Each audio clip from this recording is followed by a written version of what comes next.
말씀을 드리겠습니다. 우리 사람은 원래 하나님과 사랑의 그 관계를 갖도록 그렇게 창조가 되었습니다. 하나님 형상을 닮은 우리는 하나님의 사랑 안에 살아가는 존재인데요, 하나님의 영광을 찬송하는 그런 존재로 지으심을 받았습니다. 이사야 43장에 보면 이 백성은 나를 위하여 지었나니 나의 찬양을 부르게 하려 함이라, 그런 말씀이 있습니다. 이렇게 원래 우리 사람이 하나님의 사랑을 받고 하나님을 찬양하는 그런 존재로 지음을 받았지만은 사람이 죄를 범하고 하나님 앞에 타락한 존재가 되었어요. 그래서 사람은 그 후에 하나님의 낯을 피하여 하나님으로부터 자기를 스스로 숨기는 그런 존재가 되었습니다. 우리가 하나님을 멀리하려고 하는 거예요. 죄인이 된 인간은 하나님이 계신 낙원에도 더 이상 있을 수가 없게 되었습니다. 그래서 오늘 3장 본문에 보면 이제 타락한 인간이 생명과를 먹고 영생을 해서는 안 되기 때문에 하나님이 내보내셨다 그랬습니다. 내보내시고 에덴 동산 동쪽에 그룹들, 그러니까 아주 힘 있는 천사들, 그리고 두루 도는 불칼을 두어 생명나무의 길을 지키게 하셨다. 그래서 에덴 동산에서부터 들어올 수 없도록 그렇게 떨어지게 하셨다고 되어 있습니다. 그런데 이제 실제로 이 사람들이 하나님 사이에 이게 담이 생긴 것은 천사의 불칼이나 이 그룹들이 막았음만이 아니라 더 근본적으로는 우리 사람의 죄라는 장애물이 하나님과 우리 사이를 갈라놓았다, 그렇게 할 수 있겠습니다.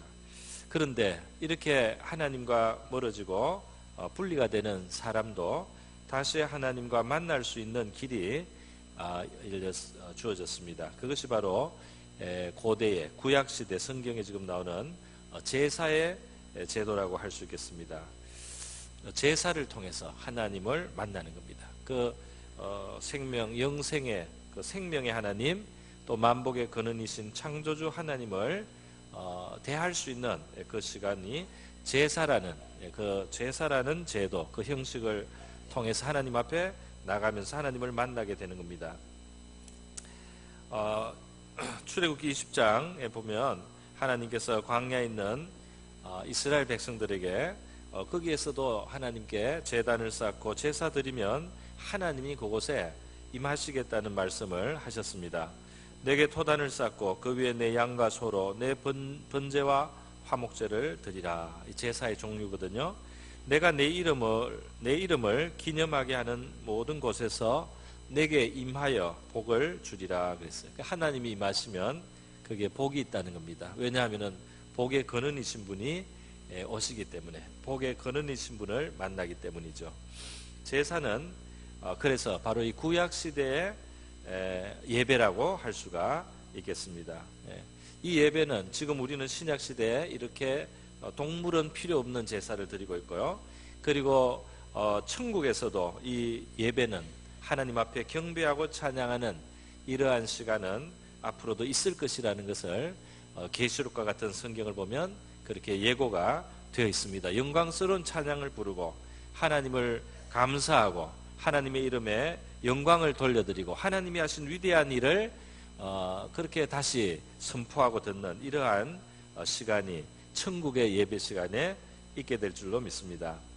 여러분, 천사들과 함께 영광의 찬송을 부르고요, 경배하며 하나님이 행하신 위대한 일을 영원히 찬양하고 영광을 돌려드리는 그 시간이 앞으로 온다는 겁니다. 예배는 피조물인 인간이 하나님 앞에 드릴 수 있는 가장 숭고한 행위라고 할 수가 있겠습니다. 그런데 우리 예배라는 말을 한문으로 보면 그 예절할 때 예자에다가 이 절한다는 배자를 쓰고 있습니다. 예의를 갖추어 절을 한다, 이런 뜻인데요. 사전적으로 보면 신이나 초월적인 존재 앞에 경배하는 의식이다, 이렇게 설명이 되어 있습니다. 이 예배에 해당하는 히브리 말이나 또는 헬라 말이나 우리 성경의 원어를 봐도 비슷한 뜻인데요. 하나님 앞에 엎드려서 영광을 돌리고 감사를 표현하는 그런 뜻을 가지고 있습니다. 여러분, 왜 하나님 앞에서 우리는 예의를 갖추고 그렇게 경배하고 절하듯이 그렇게 대합니까?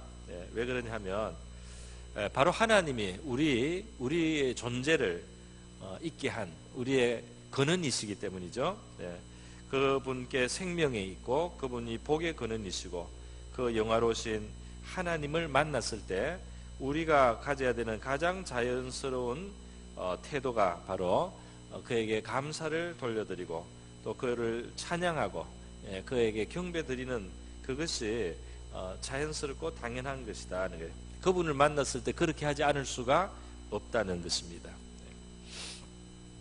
여러분, 그래서 이 예배라고 하는 것은 우리가 지금 매주 이렇게 공예배로 모여서 드리는 이 주일 예배 같은 이 예배는 특별히 또 의미가 있는데요. 이 예배를 드릴 때 우리는 이것을 생각해야 돼요. 이 자리는 하나님을 만나기 위해서 온다 말이죠. 그리고 하나님께 영광을 돌려드리고 감사드리기 위해서 오는 자리다 말이죠. 우리 한국 표현에 예배 보자 이런 말이 있는데요. 예배 보자 이런 말을 쓰니까 약간 오해가 생길 수 있어요. TV를 보자 말이죠. 영화를 본다, 연극을 본다, 이렇게 잘못 오해가 될 수 있어요. 이 예배는 어떤 공연을 듣기 위해서 오는 것이 아닙니다. 연극이나 아름다운 노래나 또 어떤 유창한 연설을 듣기 위해서 오는 것이 아니에요. 물론 예배 시간에는 찬양대 찬양도 있고 또 설교자의 설교의 시간도 있지만 우리가 무엇을 구경하거나 그냥 단순히 듣기 위해서 오는 것은 아닙니다. 우리는 하나님을 만나러 오는 겁니다.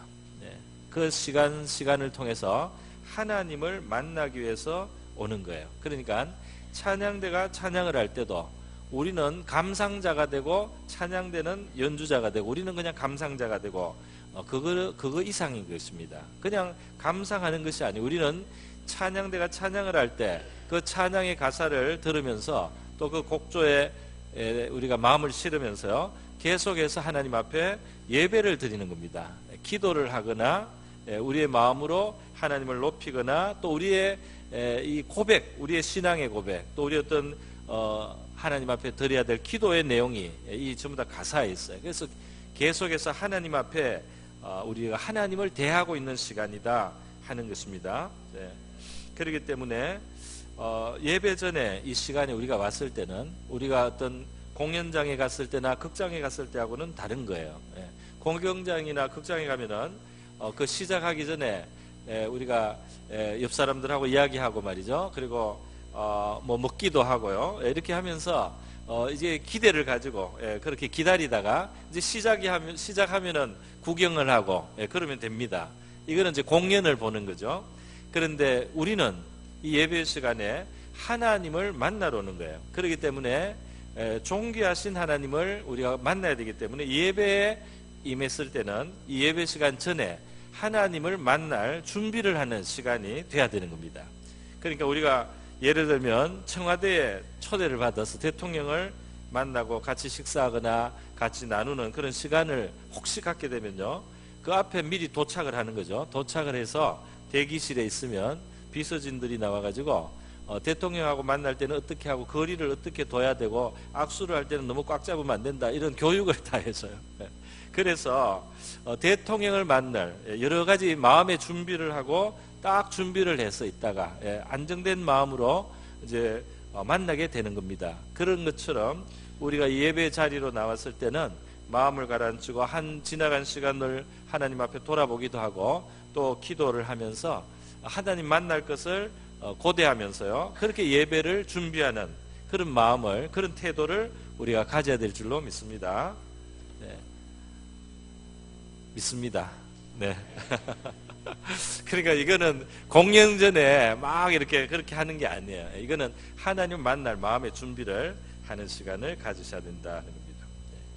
자, 예수님께서는 수가성 여인 죄가 많은 사람이었어요. 그런데도 그를 끄리끼지 아니하시고 그를 가까이 하시면서 그에게 자신이 메시아라는 것을 알게 하시고 그가 메시아를 만난 기쁨을 갖고 돌아가게 하셨습니다. 그런데 그 여자에게 주님은 예배에 대해서 가르쳐 주셨어요. 뭐라고 하셨느냐면 하나님께서는 자기에게 예배하는 자를 이처럼 찾으신다 그런 말씀을 해 주셨습니다. 그러니까 하나님이 우리는 지금 하나님을 찾고 하나님의 얼굴을 구하기 위해서 이렇게 나오는데 하나님이 가만히 계신 것이 아니고 하나님도 하나님 앞에 온전한 마음으로 정말 정성을 가지고 하나님 앞에 나와서 예배하는 차를 하나님이 굉장히 관심을 가지고 찾아보신다는 거예요. 하나님이 관심을 가지고 정말 오늘 누가 나를 만나러 오는가, 오늘 누가 정말 그 마음을 나에게로 가져오는가 하고 하나님이 이 예배 시간에 관심을 가지고 우리 한 사람 한 사람을 대하고 있다는 겁니다. 할렐루야. 여러분이 저 교회 문턱을 들어서고 또 이 지하 이 문을 들어서고 이렇게 할 때 하나님이 여러분의 마음을 보시면서 여러분이 정말 하나님을 찾는 마음으로 이 자리에 나올 것을 기대하시면서 하나님이 기다리고 계신다는 사실이에요. 그래서 옛날 번역에는 하나님께 참되게 예배하는 자는 오늘 번역에는 영과 진리로 예배한다. 하나님께서는 하나님은 영이시니 하나님께 예배하는 자는 영과 진리로 예배할지니라 이렇게 되어 있는데요. 이전에는 이것을 하나님은 영이시니 예배하는 자가 신령과 진정으로 예배할지니라 했어요. 뭐 같은 말이겠죠. 신령하고 진정한 마음으로 하나님을 간절히 그렇게 찾아 나올 때 우리 하나님께서 기쁘게 우리의 예배를 받으실 줄로 믿습니다. 물론 어떤 사람은 처음에 나올 때는 혹시 맞이 못해서 나오는 경우도 있어요. 그리고 이렇게 꼭 하자고 해가지고 생각 없이 올 수도 있습니다. 뭐 아직 하나님을 잘 모르는데요. 어떻게 모든 걸 알겠습니까? 그러나 그렇게 나왔더라도 하나님을 우리가 알아감에 따라서 하나님이 예배를 통해서 우리를 정말 만나려고 하신다는 이 사실을 배우게 될 줄로 믿습니다. 배워야 되는 거죠. 여러분, 구약시대 하나님 앞에 나오려면은 거의 대개가 짐승이 한 마리 있어야 됩니다. 그 짐승 특별히 깨끗하고 건강하고 좋은 걸 가지고 나와서 그것으로 희생을 드리면서 제사를 드렸어요. 다시 말해서 예배를 드렸습니다. 그러니까 생명 하나를 희생하면서 하나님 앞에 나왔습니다. 그래서 어떤 사람은 황소를, 어떤 사람은 소, 어떤 사람은 염소, 송아지, 또 양, 또 뭐 어떤 사람은 순양, 또 어떤 사람은 비둘기, 자기 형편에 맞는 대로 또 거기에 합당하게 어울리는 것을 가지고 나와서요, 이 제물을 제사로 바치는 거예요. 피를 흘려야 됩니다. 제단에다가 피를 뿌리고요, 그 고기를 불사릅니다. 어떤 부분은 이제 나중에 같이 나누어서 먹기도 해요. 그러나 상당한 또 고기들이 하나님 앞에 향기로운 제사로 이제 불살라서 바쳐집니다. 이렇게 희생을 하면서 하나님 앞에 나왔습니다. 그런데 예수님이 이 세상에 오시고 나서는 우리는 이제 동물을 가지고 제사를 드리지 않습니다. 지금 우리 아무도 양을 끌고 오신 분이 없어요. 또 무슨 염소를 끌고 오신 분도 없습니다. 왜 그러냐 하면은 바로 예수님께서 희생의 제물이 되셨는데, 예수님이 하나님의 아들이신 분이 우리를 위해서 이 땅에 오시고 제물로서 십자가에서 달려서 희생의 죽었을 때 이 제사가 너무나 완전하고 너무나 영원무궁한 효력을 가진 제사이기 때문에 예수님이 한번 십자가에 달려 죽으시고 우리를 위해서 희생하신 후에는 더 이상 동물을 가지고 하나님 앞에 놓을 필요가 없습니다. 할렐루야 아닙니까? 동물을 지금 비둘기 가지고 나와야 되고요. 나오는 길에 동물이 무슨 일을 할지 몰라요. 자, 여러분, 예수님이 오신 후로 우리는 영원하고 완전한 그 한 번 드려진 예수님의 제사를 의지하면, 그것을 시인하고 고백하는 마음으로 하나님 앞에 나오면 얼마든지 하나님 앞에 나와서 하나님을 부를 수가 있습니다. 하나님 앞에 우리의 허물과 잘못을 고백하고 용서를 구할 때 용서를 받을 수가 있습니다. 또 우리의 도우심이 되는 하나님의 그 도움을 얻기 위해서 하나님 앞에 우리가 겸손히 하나님 앞에 간구하고, 또 심지어 담대히 하나님이 주신 예수의 이름을 가지고 하나님 앞에 기도하면서 하나님을 부를 수 있단 말이에요. 이 제사를 드릴 수가 있습니다. 우리 예배에는 여러 가지 요소가 있지 않습니까? 우리 예배를 드릴 때 이게 지금 보통은 우리가 설교를 듣는 것을 예배 중심이라고 이렇게 생각을 합니다. 뭐 시간적으로나 보나 그런 뜻이 있습니다. 그러나 참 예배는 하나님을 경배하는 거라는 사실을 우리가 잊으면 안 되는 거죠. 그러니까 그냥 집에서 좋은 설교를 그냥 이렇게 듣는 거, 그것은 예배가 아닙니다. 예배는 하나님 앞에 나와서 내가 마음을 쏟고 시간을 드리고 정성을 쏟아서 하나님 앞에 이 마음에서부터 기도를 드리고 또 찬양을 드리고 또 성도들과 더불어 한 마음으로 하나님을 경배하는 그 예배가 필요하다는 거예요. 그렇기 때문에 예배에서는 이 찬송이 참 중요합니다. 찬양이 중요한 거예요. 우리 예배는 찬송이 좀 많은 편인데요, 이것 때문에 어떤 사람은 참 좋다고 이렇게 하는 말도 제가 들어봤습니다. 왜 이 찬송을 좋아하느냐? 이제는 우리는 동물을 드릴 필요가 없어요. 하나님이 보시는 것은 우리의 중심입니다. 우리의 마음 중심에서 하나님 앞에 정말 감사한 마음으로 찬양할 때, 이 찬양이 얼마나 하나님이 보실 때 가치가 있느냐 하면 황소를 드리는 것보다 낫다고 그랬어요. 황소 한 마리를 하나님 앞에 가지고 오는 것보다 우리 마음의 중심에서 정말 감사한 마음으로 부르는 이 찬양이 하나가 황소 한 마리보다 낫다. 할렐루야. 네, 그래서 여러분 오늘 정말 마음에서부터 찬양 감사하시고 그 가사를 생각하면서 하나님 앞에 간절히 찬양하실 때 말이죠, 이것은 하나님 앞에 큰 제사가 된단 말이에요. 내가 노래로 하나님의 이름을 찬송하며 감사함으로 하나님을 위대하시다 하리니 이것이 소 곧 뿔과 굽이 있는 황소를 드림보다 여호와를 더욱 기쁘시게 함이 될 것이라. 시편 69편에 있는 말씀입니다. 우리 예배를 드릴 때 이 설교 시간에 내가 설교를 듣는다 말이죠. 여러분이 저도 설교를 듣고요, 여러분도 설교를 듣습니다. 말씀을 듣는데 이 말씀을 듣는 것도 예배라는 것을 우리가 알아야 됩니다. 이것은 이 설교를 듣는 것도 이것이 그냥 내가 누가 말을 잘하는 말을 듣고 내가 그냥 그 감동을 받기 위해서 듣는다 이렇게 생각하면 안 돼요. 그거는 조금 잘못된 거예요. 왜냐하면은 이 예배 시간에 이 말씀 시간이 있는 것은 뭘 의미하느냐 하면 우리가 존귀한 분을 만날 때, 우리가 굉장히 중요한 분을 만날 때 우리가 그분의 이야기를 듣는 것, 그분의 뜻에 대해서 귀를 열고 경청하는 것까지가 그분을 높이는 행위다 이 말입니다. 이것이 내가 뭐 필요해서만 듣는 것이 아니에요. 물론 그런 내용이 있습니다.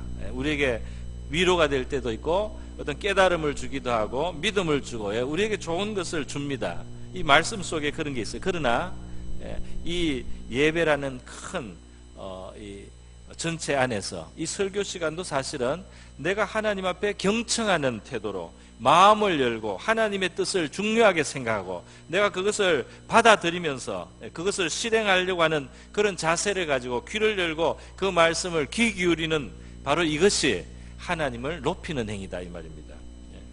물론 이제 돌아가서 그 말씀을 실행할 때는 이제 그 경배가 생활 속에서 완성이 되는 거죠. 그러니까 우리가 높은 사람을 만나거나 또는 부모님이나 아주 존경하는 선생님을 만나면 들으려고 하지 않습니까? 그 말할 때 아주 중요하게 받지 않습니까? 그죠? 그래서 TV에 보면은 대통령하고 있는 사람들은 항상 받아 적어요. 막 이렇게 적고 하는데, 왜냐하면 그거를 하나도 소홀하게 흘러보내지 않겠다는 그런 태도를 보여주는 것 같아요. 꼭 안 적어도 될 텐데도 적어요.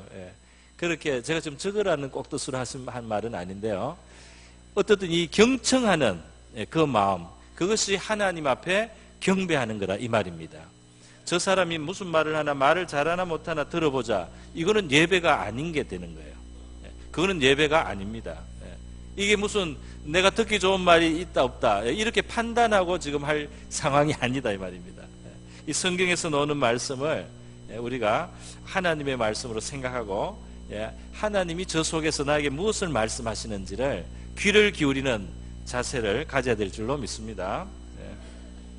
또 우리가 말씀을 들을 때 그 말씀대로 나에게 이루어지기를 원합니다 하는 이 소원을 한번 가져보시기를 바랍니다.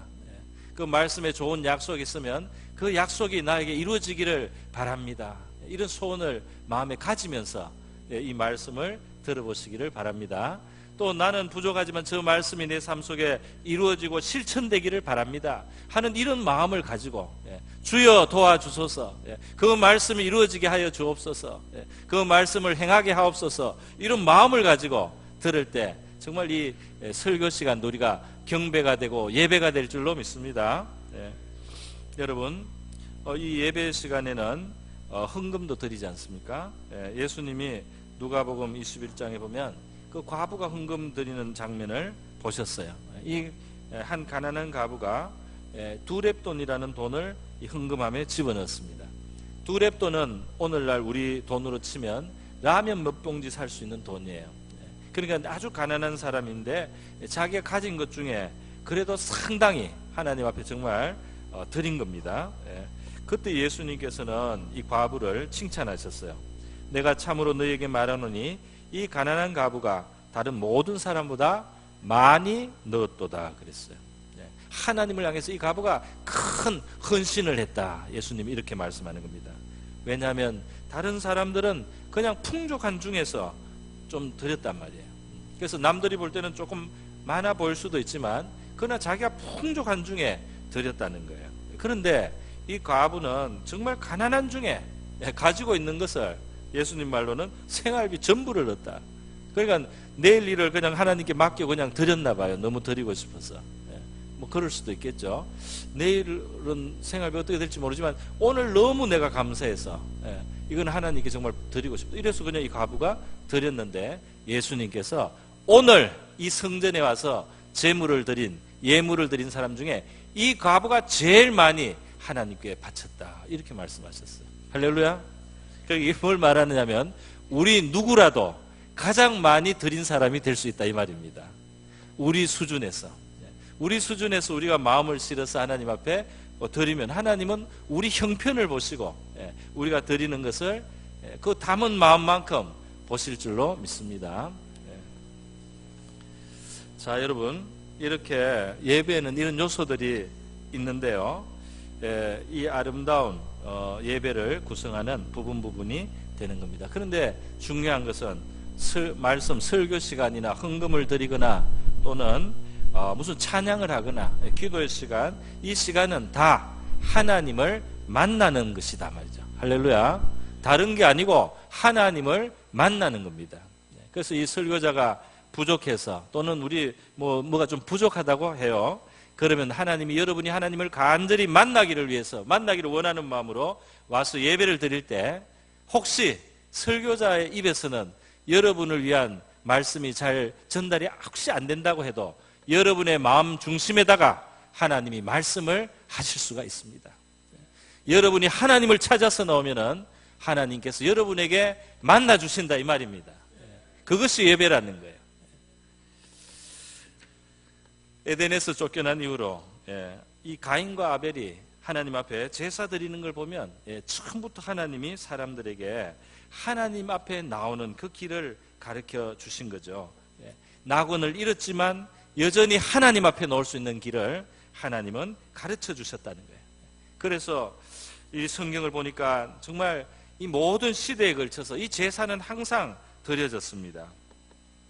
모세 때도 그죠? 광야에서 하나님이 제사의 제도를 주시고 또 그 앞에 아브라함과 그 후손이 있었던 그런 시대에도 그 제사를 드리는 모습을 볼 수 있고 또 홍수 난 직후에도 그 노아라고 하는 새로운 그 조상이 하나님 앞에 제사를 드립니다. 그러니까 이 시대를 쭉 해서 계속 제사 드리는 게 있는데 이것이 어디까지 올라가느냐? 에덴에서 나온 직후부터 하나님께서는 하나님을 다시 만날 수 있는 길로 이 제사의 제도를 주셨다는 거예요. 나중에 솔로몬의 시대에 하나님은 예루살렘에 성전을 짓게 하셨어요. 그리고 이제 그 제사의 제도를 주셨는데 이 제사의 제도는 아주 일관되고 공통된 게 있어요. 그게 뭐냐면 이 제사는 거의 다가 피를 가지고 하나님을 찾아옵니다. 피를 쏟으면서 하나님을 부르게 돼 있는 거예요.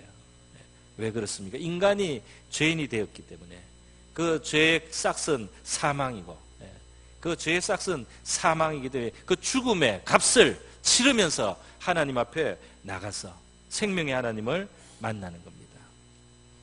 그런데 성막이나 성전처럼 이제 하나님이 구체적으로 잘 예배드리는, 제사드리는 틀을 만들어 주셨을 때는 이 번제단, 피 뿌리는 번제단 옆에 물두멍이라고 하는 것이 있어요. 그러니까 큰 물통이, 어떤 노수로 만든 아주 큰 물통이, 지름이 몇 메타 되는 이런 물통이 있습니다. 거기에 물을 가득히 채워놨다가 예배하러 오는 사람이, 제사 드린 사람이 그 씻도록 되어 있습니다. 깨끗하게 씻게 되어 있어요. 그것은 무엇을 말합니까?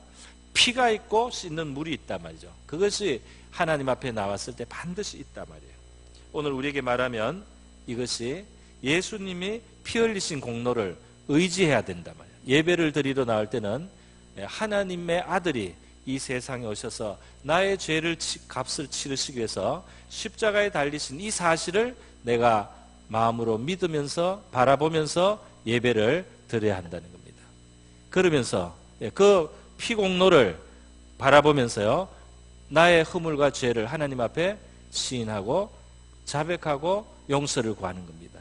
그것이 하나님 앞에 나오는 아주 중요한 부분이라, 아주 중요한 시작이고 중요한 부분이 되는 거예요. 그리고 그 예배 드리면서 이제 하나님 앞에 축복도 받고 기도도 하고 또 교훈도 받고 이렇게 이러한 일들이 이루어진다는 것입니다. 네. 여러분, 오늘 본문에 가인과 아벨이 제사를 드렸는데요. 가인의 제사는 하나님이 받지 않았다. 또 아벨의 제사는 받았다. 이런 표현이 있지 않습니까? 4절에 보면 여호와께서 아벨과 그의 제물은 받으셨으나 5절에 보면 가인과 그의 제물은 받지 아니하신지라 이렇게 되어 있습니다. 누구의 제사는, 누구의 예배는 하나님이 받으시고 누구의 예배는 하나님이 받지 않으셨다 이렇게 되어 있습니다. 누구의 제사는 받고 누구의 제사는 받지 않았느냐? 가인의 제사는 이렇게 성경을 쭉 전체를 다 보니까 이제 좀 드러나는 거예요. 피가 없어요. 그는 그냥 자기가 농사한 농산물을 가지고 드렸어요. 그런데 아벨의 제사에는 양을 치면서 기른 그 양 첫 새끼를 기름과 함께 하나님 앞에 드렸습니다. 그 양을 잡았다는 말이에요. 어떤 사람은 아니 이 가인은 원래 농사를 지으니까 양이 없지 않느냐 이렇게 말할 수 있을지 몰라요. 아니요, 양을 구하면 되는 겁니다. 그 농사를 가지고 바꾸면 되잖아요. 그 양을 가지고 피를 얼마든지 그 양을 그는 살 수가 있어요. 아벨하고 바꾸면 되는 거예요. 피를 가지고 나와야 되는데 아벨의 제사에는 피가 없습니다. 아니, 가인의 제사에는 피가 없어요. 구약 성경에 보면 여러 가지 제사 중에 곡식으로 드리는 제사가 있기는 있어요. 소제라고. 어떤 곡식을 볶은 것이라든지 가루 낸 것으로 하나님 앞에 드린 제사는 이것은 굉장히 부수적인 제사입니다. 부수적으로 약간 곁다리로 붙이는 제사예요. 제사의 제일 핵심은, 중심은 희생이고 피가 있어야 됩니다. 하나님은 그 피의 제사를 가르쳐 주셨을 거라고 믿습니다. 그런데 가인은 자기식으로 그냥 자기가 가진 것으로만 하나님 앞에 드렸단 말이에요. 피가 없는 제사. 오늘 우리가 하나님 앞에 나와서 예배 드릴 때 예수님을 생각하지 않고 예수님의 그 피 흘리신 공로를 나에게 있어서 하나님 앞에 나가는데 꼭 필요한 것이라고 생각하지 않고 나가는 것이 가인의 제사와 같아요. 그냥 나는 하나님을 예배하면 되지. 아닙니다. 피가 없이는 나올 수가 없는 거예요. 예수님의 피를 의지하지 않고 하나님 앞에 나올 수 있는 의로운 사람이 없습니다. 여러분이 큰 흉악죄를 짓지 않아도 여러분 안에 있는 부패한 죄성 때문에 하나님 앞에 나올 때는 하나님의 아들의 피를 여러분의 마음의 틀에다가 문설주와 임방에 바르고 나오셔야 되는 거예요. 그래서 이 예배를 시작할 때부터 저의 마음속에도 십자가를 생각하고 말이죠. 십자가에 흐르는 피를 마음으로 제가 바라보면서 이 예배에 임합니다. 여러분 이 예배에 임하실 때 십자가를 바라보시고 흐르는 피를 믿음의 눈으로 보시고 그렇게 넣으시기를 바랍니다. 그래야 아벨의 제사가 되는 거예요. 나는 예수님하고 상관이 없어. 그냥 나와서 예배 시간에 찬양 듣고 그냥 좋은 설교 듣고 그리고 내가 약간 뭐 헌금을 하거나 아니면 하여튼 내가 나와주는 것으로 하나님 앞에 제사를 드렸다. 이렇게 말하는 것은 곤란합니다. 곤란한 거예요. 우리 피를 가진, 다시 말해서 예수님을 바라보는 십자가의 공로를 믿으면서 예배드리기를 바랍니다. 얼마나 감사하냐 말이에요. 하나님의 아들이 희생하여서 하나님 앞에 나올 수가 있단 말입니다. 허물이 있는데도, 문제가 있는데도 말이죠. 여러분, 그런데 오늘 이 아벨과 가인의 제사를 보면요, 한 가지 우리가 또 생각할 점이 있죠. 그건 뭐냐면 그냥 제물을 받지 않았다가 아니라 그와 그의 제물을 받지 않았다, 이렇게 돼 있는 거죠. 그죠? 그래서 4절 하반절에 보면 여호와께서 아벨과 그의 제물은 받으셨으나, 그죠? 그리고 5절에는 가인과 그의 제물은 받지 않았다. 받지 않은 것이 제사만이 아니라 그 앞에 그 사람을 받지 않았다, 이렇게 되어 있습니다. 그 사람이 하나님 앞에 받으실 수 없는 그런 지금 모습이다, 이 말입니다. 그러니까 아벨은 지금 보면 첫 새끼를 양의 첫 새끼를 가지고 와서 드렸다. 피를 가지고 왔고 첫 새끼를 가지고 온 거예요. 그러니까 하나님 앞에 정성을 다한 모습이 좀 보입니다. 또 우리 뒤에 신약성경에 보면 이 아벨을 의인이라고도 칭했습니다. 이 사람의 마음의 자세와 이 사람의 어떤 태도와 예배 오는 그 자세가 하나님이 받으심직한 그 마음을 가지고 나왔습니다. 하나님이 그와 그의 제사를, 그의 예배를 받으셨단 말이죠. 그런데 가인은 뭐가 문제냐? 그 자신이 하나님 앞에 대충 나온 것 같아요. 대충. 그냥 내 방식대로 그냥 나온 것 같아요. 뭐 피가 어떻고 저떻고, 아니 나는 그냥 내 가지고 있는 거 나오면 되지. 대충 나왔단 말이에요. 그렇게 나왔습니다. 또 뒤에 보면은 이 사람이 보통 그게 아니죠. 자기의 제사는 하나님이 안 받으시고 아벨의 제사는 받으시는 것이 아마 어떻게 드러났나 봐요. 뭐 어떤 불길이 여기는 활활 타고 여기는 불길이 안 타고 막 연기만 막 시커멓게 나오면서 이상하게 되었던지, 하여튼 하나님이 받으신 것과 받지 않은 것이 이게 표가 났습니다. 그랬더니 가인은 왜 내 제사가 드려지지 않았는가 반성하지 않습니다. 왜 하나님은 나와 나의 제사를 받지 않는가 하는 반성이나 뉘우침이 전혀 없어요. 이 사람은 분노합니다. 분노해요. 이 원수된 마음이 분노하고요, 안색이 변했다. 몹시 분노했다. 왜 나를 거절하느냐 말이지. 이렇게 자기를 돌아보지 않고 하나님께 원망을 할 뿐 아니라 나중에 이 동생을 말이죠, 들에 나가서 정말 살인을 하는, 쳐 죽였다고 되어 있습니다. 8절에 이 시기와 미움을 가지고 나중에 아주 끔찍한 짓을 했습니다. 분노를 이렇게 폭발을 시킨 거예요. 그런데 하나님이 가인에게 하시는 말씀을 보면 너가 분함은 어찌 됨이며 안색이 변하면 어찌 됨이냐, 너가 선을 행하면 어찌 낯을 들지 못하겠느냐, 선을 행하지 아니하면 죄가 문에 엎드려 있느니라. 죄가 너를 원하나 너는 죄를 다스려. 다시 말해서 가인은 죄의 문제가 있습니다. 그는 회개해야 될 사람이에요. 회개를 하고 자기 죄를 하나님 앞에 가지고 나와서 겸손하게 정말 긍휼을 구해야 될 사람이에요. 그런데 가인의 태도가 그렇지 못했단 말이에요. 그러니까 가인과 그의 제사는 하나님이 받지 않으셨다. 여러분, 우리 자신과 또 우리의 예배가 하나님 앞에 받으심직하게 되고 흠양이 되고, 그래서 하늘의 문이 열리고 하늘의 것이 저와 여러분 위에 임할 수 있기를 바랍니다. 하나님 앞에 받아지면 또 하늘에서부터 임하시는 거예요. 여러분, 이제 만약에 어떤 사람의 삶이 말이죠, 어떤 사람의 삶이 지금 내가 하나님 앞에 참 부끄러운 삶이다, 내가 하나님 앞에 정말 앞에 나오게 민망하다 말이죠. 이렇게 된 사람은 그러면 예배를 드릴 수 없느냐? 그렇지 않습니다. 의롭게 살고 하나님께 순종한 사람이 이 예배 자리에 났을 때 하나님께서 내 아들아 내 딸아 나의 종아 수고하였구나, 여기에서 축복을 받아라, 여기서 나의 사랑을 받아라, 여기서 나의 은총이 너에게 임할 것이다, 이렇게 하나님의 사랑을 받는 시간이 될 수 있습니다. 예배 시간요. 그러나 그렇지 못할지라도 우리가 우리 자신을 하나님 앞에서 보고 바르게 바른 자세를 취하고 나오면 되는 겁니다. 누가복음 21장에 보면 부끄러운 세리가 있습니다.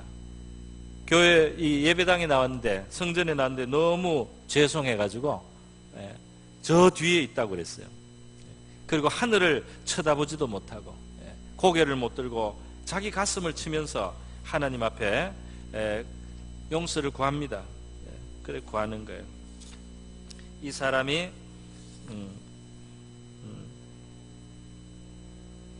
세리는 멀리 서서 감히 눈을 들어 하늘을 쳐다보지도 못하고 다만 가슴을 치며 이르되 하나님이여 불쌍히 여기소서 나는 죄인이로소이다. 이렇게밖에 할 수가 없어요. 그런데 여러분, 이 용서받아야 될 사람들이, 용서받아야 될 사람들은 이 예배에 나와서 이 겸손하게 하나님 앞에 용서를 구하면 그 사람의 예배는 그 자리에서 온전한 예배가 되는 겁니다. 무슨 말인지 알겠어요? 용서가 필요한 사람은 회개하면서 나오면 그 자리가 받으시는 제사가 된다, 이 말입니다.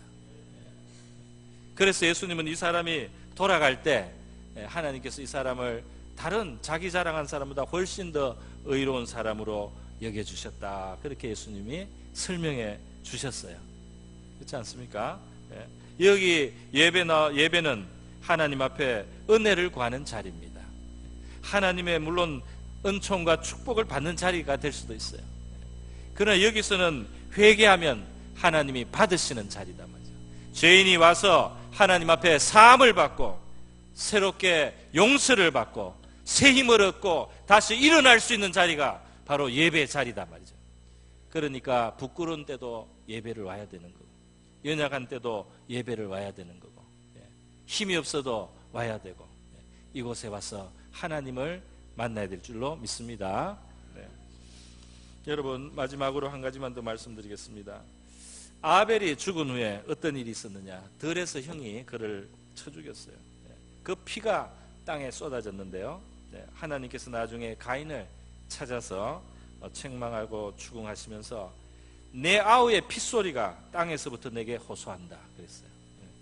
네가 흘린 그 피가 말이지, 의인의 피가 흘러서 나에게 호소하고 정의를 실행해 달라고, 내가 억울하게 죽었다고, 악을 심판해 달라고 호소한다, 그렇게 하나님이 말씀하셨어요.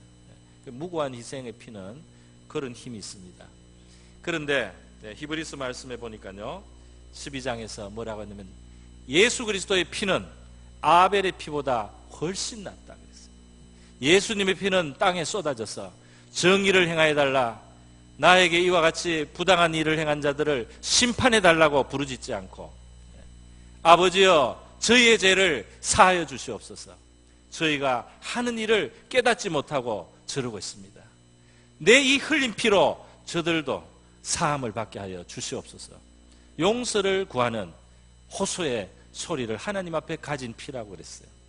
그 예수님의 피가 아벨의 피보다 나아서 그 예수님의 피로 말미암아 의지하는 자는 하나님 앞에 나갈 수 있는 길이 넓게 열려 있다는 겁니다. 살 길이 있다는 겁니다. 죄인에게도 희망이 있다는 거죠.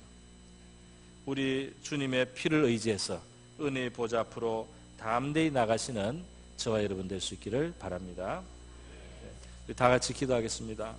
이 시간 우리 기도할 때 우리가 예배를 온전하게 하나님 앞에 바른 자세로 드릴 수 있게 해달라고 기도하고요, 또 예수님의 피로 인해서 우리에게 하나님 앞에 나갈 수 있는 이러한 길을 열어주신 것을 우리가 감사하고 하나님께 영광 돌리는 예배가 되게 해달라고, 그리고 우리의 이 예배가, 특별히 공예배가 수많은 사람들이 하나님 앞에 나와서 씻음을 받고 고침을 받고 나음을 입고 해결을 얻고 주님의 도우심을 받는 복된 자리가 되게 해달라고, 이곳에 늘 하나님의 말씀이 주어지게 해달라고, 여기에 영감을 주시고 우리의 마음을 만지시는 하나님을 만나는 예배가 되게 해달라고 우리 다 같이 기도하겠습니다. 기도합니다.